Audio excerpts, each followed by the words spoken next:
Once upon a time, Okap was known as the Paris of the Caribbeans.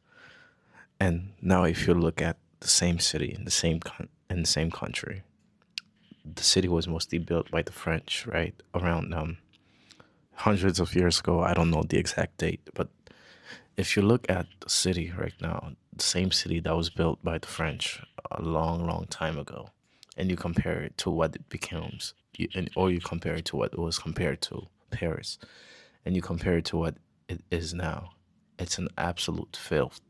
It's an absolute dirty country, dirty city. Everything around it is dirty.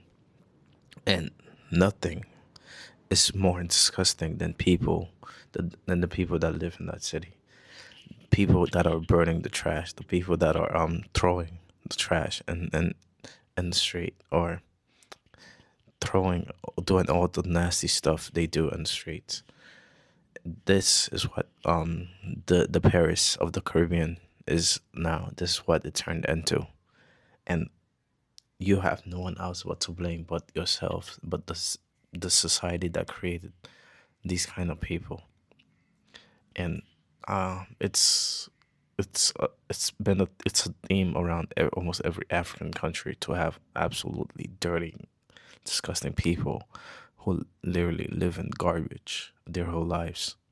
And I understand why Europeans or other countries don't want these kind of people in their country. If you compare Okap to any city in the Dominican Republic, you will not find that kind of filth. You will not find that kind of trash anywhere.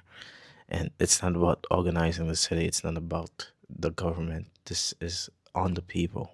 It's the people that decide or that create a culture of cleanliness and stuff like that. If you look at the Japanese, even in the World Cup, right? They clean after themselves. Like their social structure, their social and their society, it makes sense. It makes absolute sense for the country, for the people, for the citizens to clean after themselves, to clean up after themselves, right?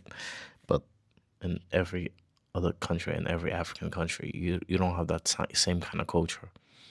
People don't clean up after themselves, even if the same people that complain about the city being dirty, the same people that complain about the country being dirty are the same ones throwing garbage on the street. And if you when you don't have that kind of culture, when you don't grow up in the kind of environment that tells you, hey, you shouldn't be throwing trash on the street. You should be. It's also your responsibility and your civic duty to make sure the street is clean, to make sure your country is clean. That's when you have the difference.